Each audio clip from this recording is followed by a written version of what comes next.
Welcome and thanks for joining us today.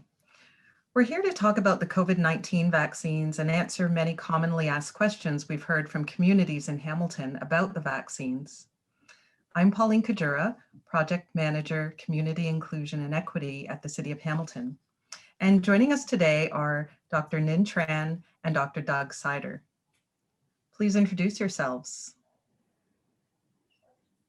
Hi, my name is Nguyen. I'm one of the Associate Medical Officers Health for the City of Hamilton. Hi, Doug Sider, Public Health Physician, helping with pandemic response here in Hamilton. Great, thanks for being with us today. Dr. Tran, why is it important to get the COVID-19 vaccine? It's important to get the COVID-19 vaccine because vaccines really teach your body how to respond and protect yourself from COVID-19. And it's certainly better and much safer to have your body protect itself by getting the vaccine rather than being infected or catching COVID itself. And one final point is that it's also the safest way for all of us to reach herd immunity so that we can start moving on to more of our normal lives. Dr. Sider, can you tell us how the vaccines work?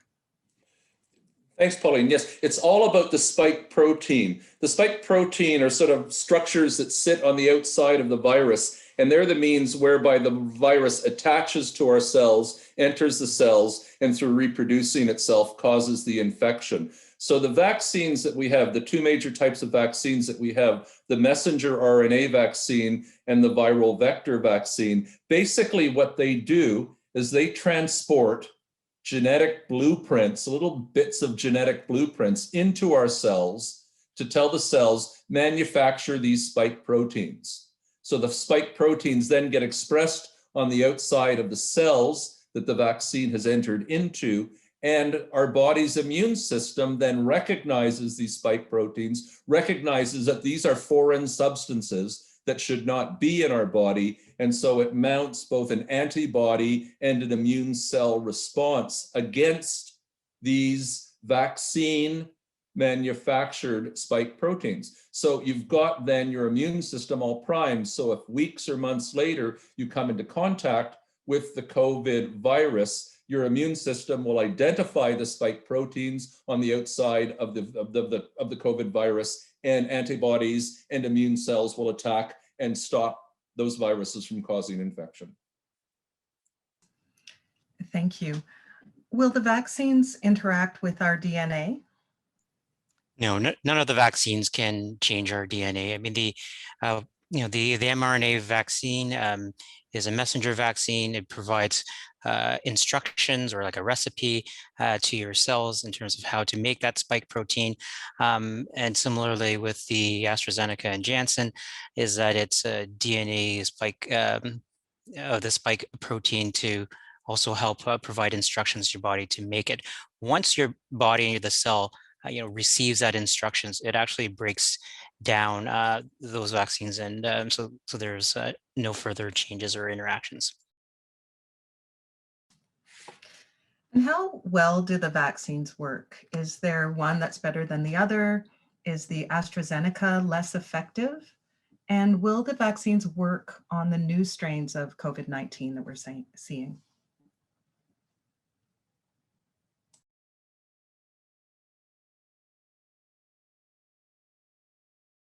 Sorry.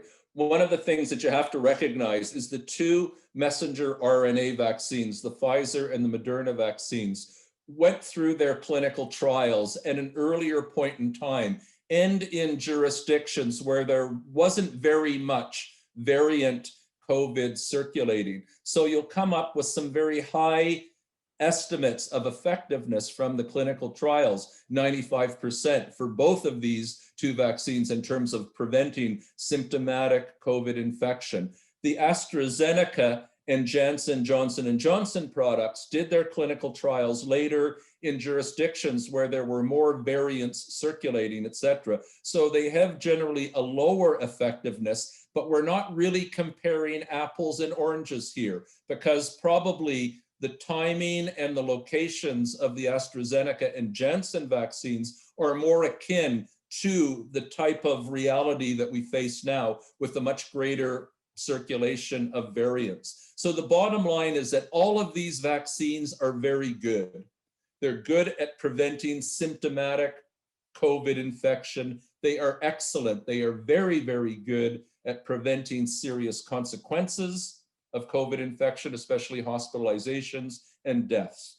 Now, the one thing that we're still learning more, and this is something that we'll probably have to just gain more real world experience, how effective are these vaccines against the variants? And again, there's three main variants: the UK variant, the South African variant, and the Brazil variant. Real world experience, especially from the UK, the US, etc., indicates that the vaccines are very good against symptomatic disease that's due to the UK variant. We still need to gather more evidence about how effective the current vaccines are against the South African strain and the Brazilian strain. But at this point in time, the evidence is showing that they're effective against the variants. But the bottom line is all of them are good vaccines, and they're excellent against severe consequences, hospitalizations, and deaths. Thank you. Do we know how long the vaccines last? Will we need booster shots or an annual shot the way we need for the flu? At this moment, that's one of the unknowns, and it's something that studies are currently looking into in terms of whether we need boosters, and more importantly, when and how frequent boosters might be needed. Development and approval of the vaccines feels a bit rushed. Can we trust the vaccines are safe?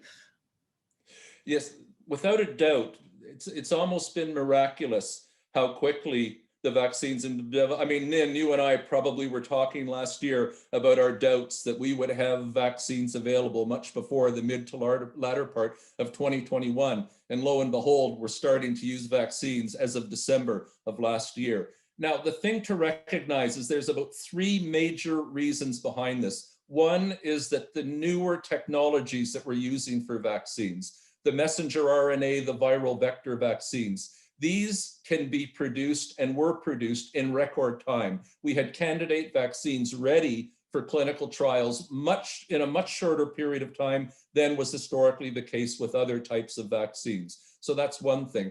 There's been an enormous collaboration between scientists, public health practitioners, researchers, etc. So there's been amazing cooperation and collaboration to work through the different stages that a vaccine has to go through, the phase 1, phase 2, phase 3 trials, to get to a point where you can generate the type of evidence that says, here's how effective the vaccines are, here's how safe they are. And this was the third factor to support this, is literally billions of dollars of both public and private sector monies flowing into this urgent international need to develop vaccines against COVID-19. So all of these factors meant that we were able to rapidly identify candidate vaccines, put in place the different stages of clinical trials, get them to a point where data were sufficient for the regulatory authorities to review the evidence of effectiveness and safety. Because Pauline, that's the thing to really to emphasize.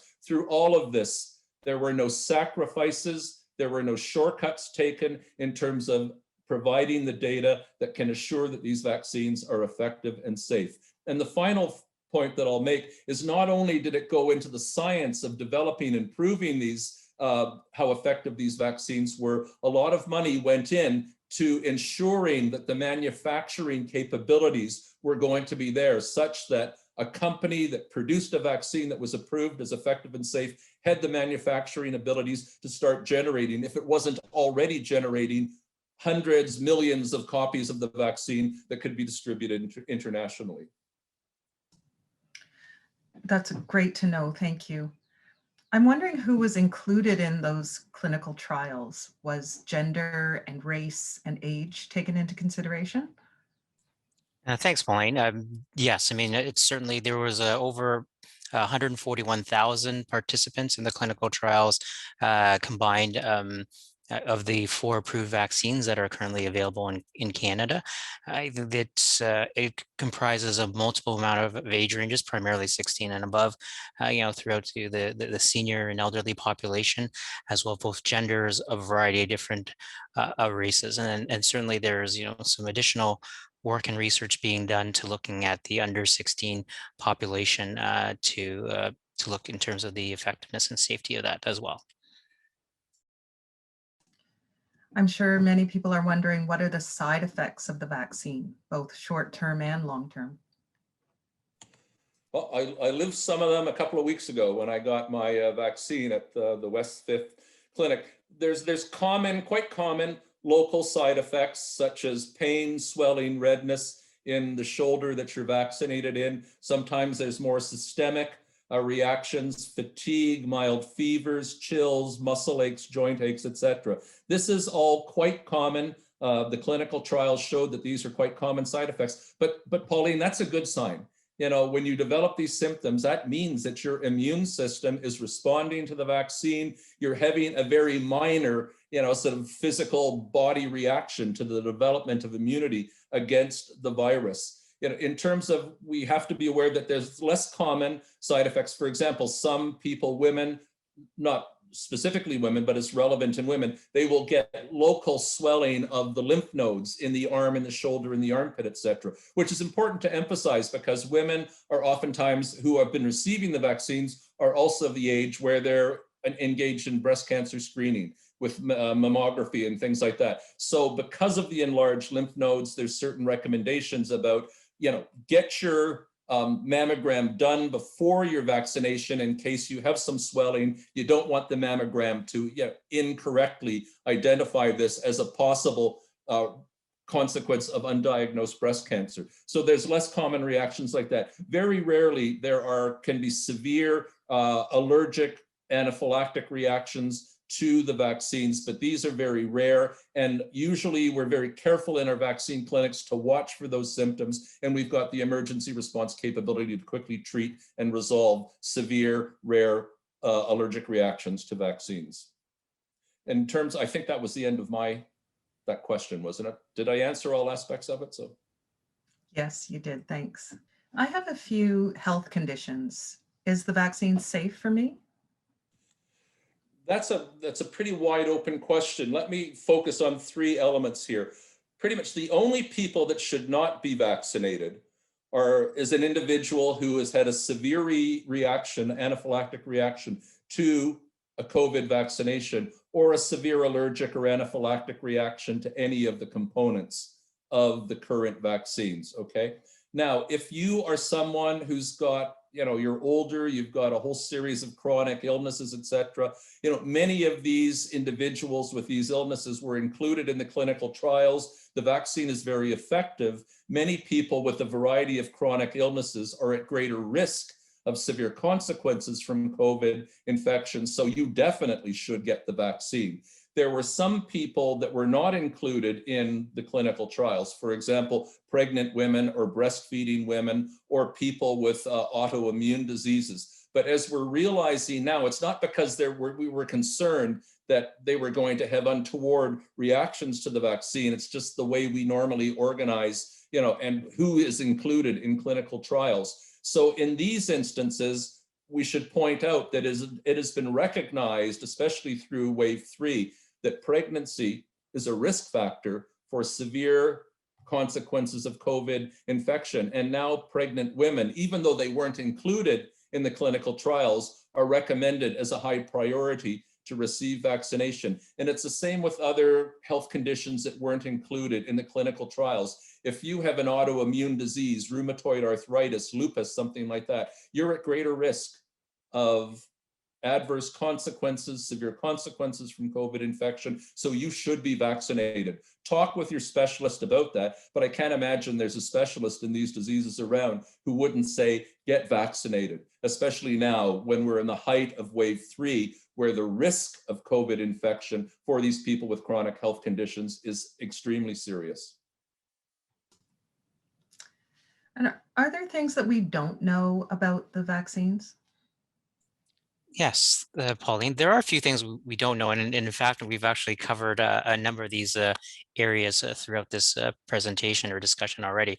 And so the first one is how long the vaccine protects you for and how long immunity lasts, whether you need boosters or not. As Dr. Sutter just mentioned, there are a couple groups. So one of them is like pregnant women. And the other, as I mentioned earlier, in terms of children and teens that are younger than 16, how well the vaccines work in that group, because they weren't included, at least in the initial clinical trials. And that's just how medication or clinical trials are initially designed. How well the vaccines work against the current variants, and particularly those three that Dr. Sutter has mentioned before. And then the final one that we haven't talked about yet is how well it addresses transmission. So we certainly know that vaccination reduces, serious illness, hospitalization, deaths. It's to what extent it prevents transmission. So that's why at this time, until we know that, it's still very important, even if one has been vaccinated, to continue the public health measures of this physical distancing, hand hygiene, wearing masks, and that type of thing, because that's one outstanding piece of information. And that was my next question, that once I'm vaccinated, do I still have to follow the measures? And it sounds very much that I do have to still follow the safety measures. And having the vaccine does not necessarily mean that I can stop wearing a mask and social distancing from folks. Yes, let me just add a few things to what Dr. Tran said. Yeah, that's absolutely right, because what we need to do, and the clinical trials didn't really sort this out. They were very good at looking at how well the vaccines prevented symptomatic illness. But what about asymptomatic illness? People that don't have any symptoms, but they have laboratory evidence of infection and could be infectious. We're getting better evidence as each week, as each month goes on, that the vaccines are effective against asymptomatic infection, against transmission. But I don't think we're at a point where we can conclude if you're vaccinated, your health is protected, and the risk you present to others through mild or asymptomatic infection is essentially zero. So right now, for example, if you get vaccinated, you don't want to go and visit your elderly parent. Because again, you may feel, well, great, I'm protected, but we're not absolutely certain that you're not an infectious risk to that parent. So if you go and you say, well, we've been distancing and masking for the past 6 months, let's have a hug, let's sit down close together, and have a conversation, that could be dangerous, if not lethal. So we need more data. We're gathering those data. Every week goes by when we follow, how well the vaccines work in terms of preventing infection, asymptomatic infection, transmission. We'll get clearer on that. But for now, we don't have enough evidence to say stop or consider stopping the public health measures that Dr. Tran has outlined. Really important information. Thank you. On to some logistic questions. How do I sign up for the vaccine? Sure. I mean, there's different ways of signing up and different methods. And that's what I was going to mention. You listen to the news, there's some information there, but the most reliable part would be on our website, www.hamilton.ca/vaccine booking, as you see on the screen there. And then certainly for those who have access or issues with online access or internet or computer access, or have some issues navigating some areas, you can call our vaccine hotline at 905-974-9848 and option 7. Thanks. If I'm heading to the clinic and I have a friend or a family member who speaks very little English, are there translators there? Or can they bring a family member with them to help out?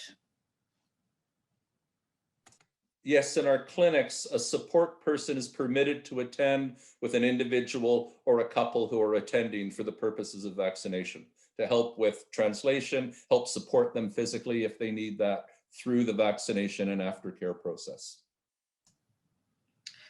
So that goes with mobility issues as well. You can bring a support person. Yes, absolutely. Yes, a support person is permitted to attend with the individual or the couple that are being vaccinated. Great, good to know. Well, Dr. Sider and Dr. Tran, thanks for sharing all of this very important information with us today about the vaccines. And for those who are watching, thank you for watching.